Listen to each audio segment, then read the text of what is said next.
Magandang umaga mga bata. Magandang umaga rin po, teacher. Ako nga pala si Teacher Edsel, ang inyong magiging teacher ngayong araw. So bago mo po ang lahat, tayo muna po ay mananalangin. Okay, in the name of the Father, the Son, the Holy Spirit. Amen. Maaari na pong umupo ang lahat. So, bago tayo magsimula, ito ang ating pamamahala sa ating silid-aralan. Ang una ay panatilihing tahimik at malinis ang paligid. Magtaas ng kamay kung nais sumagot o may sasabihin. Makinig ng mabuti sa guro, makilahok ng mahusay sa mga aktibidad. So, dito magkakaroon po tayo ng aktibidad. So, sisimulan po natin ang ating aralin sa isang masiglang aktibidad at ito po ay tatawagin natin kapistahan ng bayan. Ang bawat po sa isa sa inyo ay magbabahagi ng isang kapistahang alam nyo kung paano ito pinagdiriwang at kung ano ang kahalagahan nito sa kultura. Sino po ang makakapagbigay ng halimbawa ng kapistahan at kung ano po ang kahalagahan nito or okay po.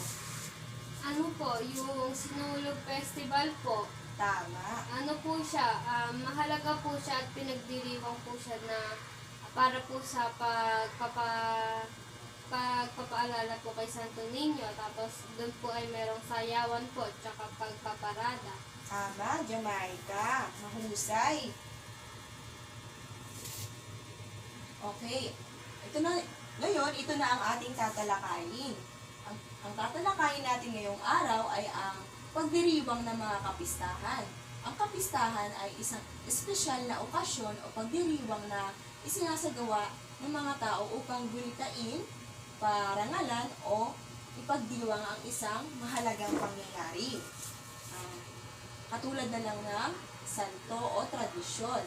Ito ay isang panahon kung saan nagtitipon-tipon ng mga tao at nagkakaisa at nagpapakita ng kanilang pagmamalaki sa kanilang kultura at paniniwala.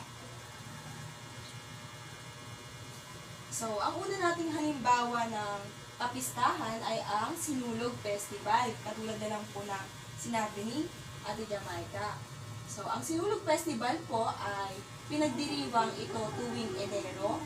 Ang Sinulog Festival po ay isang pagpaparangal sa Santo Niño at kilala ito sa makulay na parada, sayawan sa kalye at kasuotang tradisyonal. Sino ba sa inyo dito na ang nakalahok na or nakakita na ng mga ganitong pagtitipon or festival? Ako po, teacher. Mahusay, okay? Ang pangalawa naman po ay ang Ati-Atihan Festival. Ang Ati-Atihan Festival po ay pinagdiriwang din tuwing buwan ng Enero. Ang Ati-Atihan po ay kilala sa mga taong nagpipinta ng itim sa kanilang muka at katawan at sa masiglang musika at sayawan. So, kailan nga daw po ginaganap ang Ati-Atihan Festival? Tuwing buwan po ng Enero. Tama. At ito naman po ang pangatlo, ang Panagbenga Festival. Ito po ay pinagdiriwang tuwing buwan ng Pebrero. Ang Panagbenga po ay isang pagdiriwang ng mga bulaklak. Tampok dito ang mga float at palamuti ng iba't ibang uri ng bulaklak. So, ano po mapapansin niyo sa larawan? Panay po siya bulaklak po. Tama. Siya ay puro bulaklak na iba't ibang bulaklak at mga palamuti. At ito naman po ang Moriones Festival. Ipinagdiriwang po ito tuwing mahal na araw. Ang Moriones Festival po ay isang pagpapakita ng pananampalataya kung saan nagdadamit ang mga tao bilang mga sundalong Romano. Nakakita na po ba kayo ng mga ganito na kaganapan? Opo. Okay po. At ang sunod naman po ay ang Pahiyas Festival. Ipinagdiriwang po ito tuwing buwan ng Mayo 15. Ang Pahias po ay isang pagpapasalamat sa masaganang ani.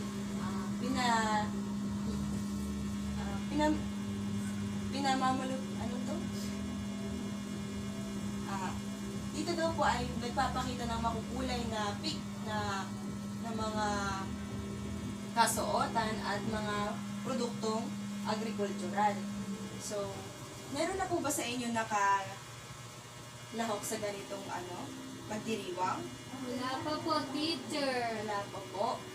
At kailan naman daw po ito pinagdiriwang? Teacher. Tuwing Mayo daw po, 15. Tama. So, ngayon, meron lang katanungan si teacher. Ano ang mga halimbawa ng kapistahan na ipinagdiriwang natin sa Pilipinas? Teacher, ako po. Yung ano po, yung panagbenga po, tsaka po yung sinulog po, tsaka po yung ati-atihan po. Tama. Mahusay.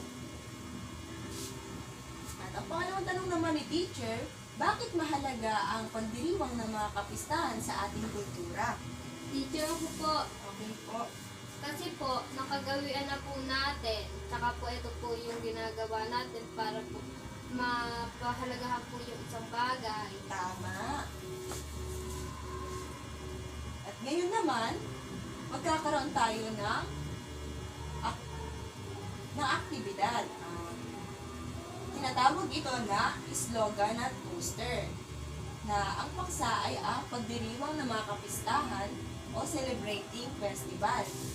Panuto, bumuo ng 3 grupo sa klase. Bigyan ng bawat grupo ng marker, colored paper at gunting.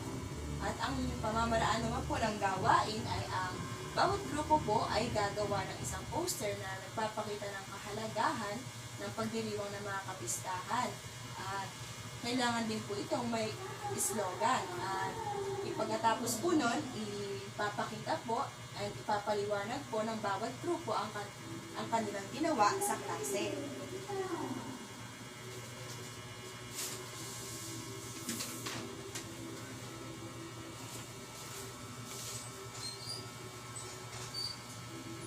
Okay? Tapos na ba ang lahat? Opo, teacher. Okay? Okay, magaling kayo, mahusay, maganda ang mga pinakita nyong ginuhit. Mahusay ang mga slogan na ginawa ninyo.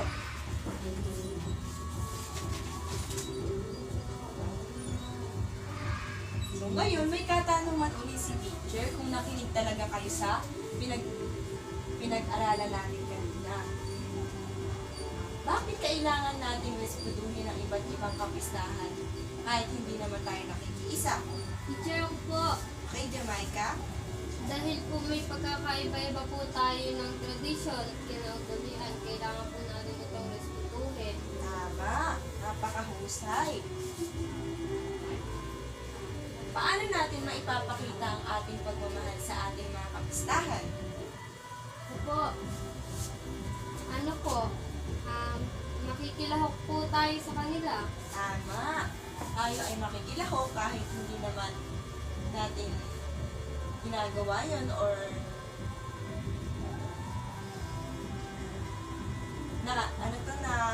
kahit hindi naman natin ito nakagawian, tayo ay nakikilahok para bigyan sila ng pagsuporta.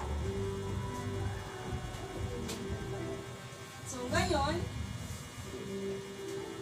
tayo ay magkakaroon ng pagtataya at si teacher ay may itatanong sa inyo at ngayon po sasagutin nyo at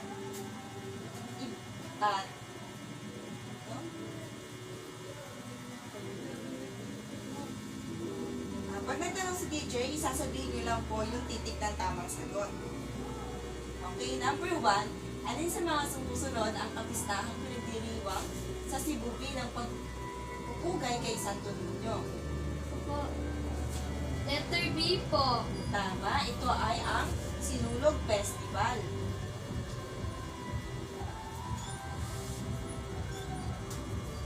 Number 2, anong kapistahan ang pinagdiriwang sa Baguio na nagtatampok ng mga bulaklak? Opo. Letter ano po, C po. Tama. Ito po ay Panagbenga. Tama, ito ay Panagbenga. At pangatlo naman po, alin sa mga sumusunod ang kapistahan pinagdiriwang tuwing mahal na araw sa Marinduque? Ano po? Letter A po, teacher. Tama, ito ay Moriones. Tama. Anong kapistahan ang pinagdiriwang sa Lukban, Quezon bilang pasasalamat sa masaganang ani? Ano po? D po. Tama, ito po ay Pahiyas. Tama.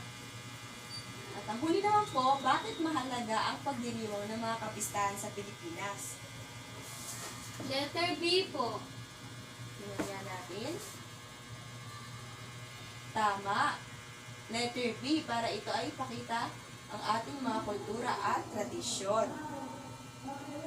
So, dito na lang po nagtatapos ang ating talakayan ngayong araw. Maraming salamat po sa inyong pakikilahok sa ating pinag-aralan ngayong araw.